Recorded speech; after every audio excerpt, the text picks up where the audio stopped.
আমরা অনেকেই ইসলামী আন্দোলন বাংলাদেশের সাথে জড়িত আছি, কিন্তু ইসলামী আন্দোলন বাংলাদেশের দায়িত্বশীল নেতাদেরকে আমরা চিনি না। কে কোন পদে দায়িত্ব পালন করছে আমরা অনেকেই এ বিষয়ে অবগত নয়। যেহেতু আমরা ইসলামী আন্দোলন বাংলাদেশ সেই সংগঠনের রাজনীতির সাথে জড়িত আছি, সেই সংগঠনের সাথে জড়িত আছি, সেই সংগঠনের কে কোন পদে দায়িত্ব পালন করছে তাদেরকে চিনে রাখা কিন্তু আমাদের জন্য অনেক জরুরি, যেহেতু আমরা সেই সংগঠনের সাথে জড়িত আছি। প্রাণপ্রিয় ভাই ও বন্ধুরা, ইসলামী আন্দোলন বাংলাদেশের ভেরিফাই পেজ থেকে আজকে একটা পোস্ট করা হয়েছে 15ই আগস্টকে ঘিরে। 2002 সালের ঘটে যাওয়া একটা ঘটনাকে ইসলামী আন্দোলন বাংলাদেশের ভেরিফাই পেজের মধ্যে আপলোড করা হয়েছে। মালিবাগের মসজিদ রক্ষার আন্দোলনে গুলির ঘটনায় অপরাধীদেরকে শাস্তির আওতায় আনতেই হবে। ইঞ্জিনিয়ার আশরাফুল আলম। ইঞ্জিনিয়ার আশরাফুল আলম ইসলামী আন্দোলন বাংলাদেশের যুগ্ম মহাসচিবের দায়িত্ব পালন করছেন ইঞ্জিনিয়ার আশরাফুল আলম। ইঞ্জিনিয়ার আশরাফুল আলম যুগ্ম মহাসচিব ইসলামী আন্দোলন বাংলাদেশের ভেরিফাই পেজের মধ্যে কি পোস্ট করেছেন, কি লিখেছেন উনাকে ঘিরে, আসুন সেই পোস্ট এক নজর দেখে আসি। মালিবাগের সেই ইস্যুটাকে ঘিরে কি লিখেছেন তিনি। মালিবাগে মসজিদ রক্ষা আন্দোলনে ঘটনায় অপরাধীদের শাস্তি নিশ্চিত করতেই হবে। ইঞ্জিনিয়ার আশরাফুল আলম।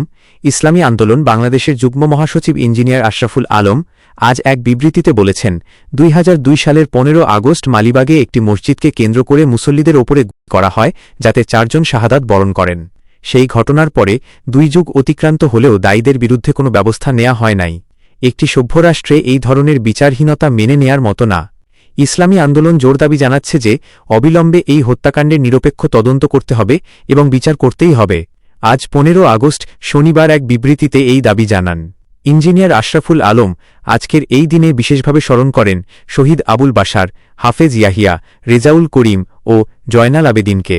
আল্লাহ তাদের শাহাদাতকে কবুল করেন, তাদের পরিবারকে ধৈর্য ধারণ করার তৌফিক দান করুন। বার্তা প্রেরক শেখ ফজলুল করিম মারুফ, কেন্দ্রীয় প্রচার বিভাগ। আমার প্রাণপ্রিয় ভাই ও বন্ধুরা, আপনারা হয়তো যুগ্ম মহাসচিব ইঞ্জিনিয়ার আশরাফুল আলম উনার কথাটা শুনেছেন, যিনি পুরো বাংলাদেশের ইসলামী আন্দোলন বাংলাদেশের যুগ্ম মহাসচিবের দায়িত্ব পালন করছেন, সেই পদে আছেন। আমরা অনেকেই ইঞ্জিনিয়ার আশরাফুল আলম সাহেবকে চিনি না, যিনি ইসলামী আন্দোলন বাংলাদেশের যুগ্ম মহাসচিবের দায়িত্ব পালন করছেন। প্রাণপ্রিয় ভাই ও বন্ধুরা, সেই ঘটনাটি ঘটেছিল 2002 সালে।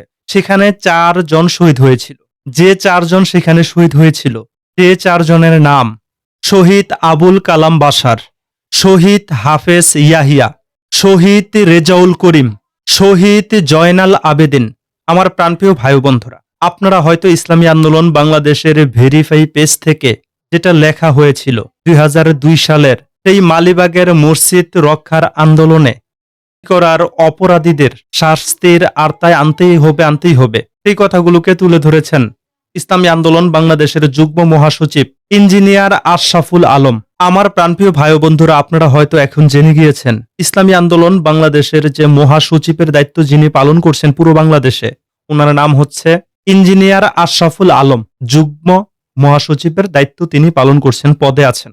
যারা জানে না তাদেরকে জানিয়ে দেওয়ার জন্য চাইলে এই ভিডিওটিকে আপনারা শেয়ার করে দিতে পারেন।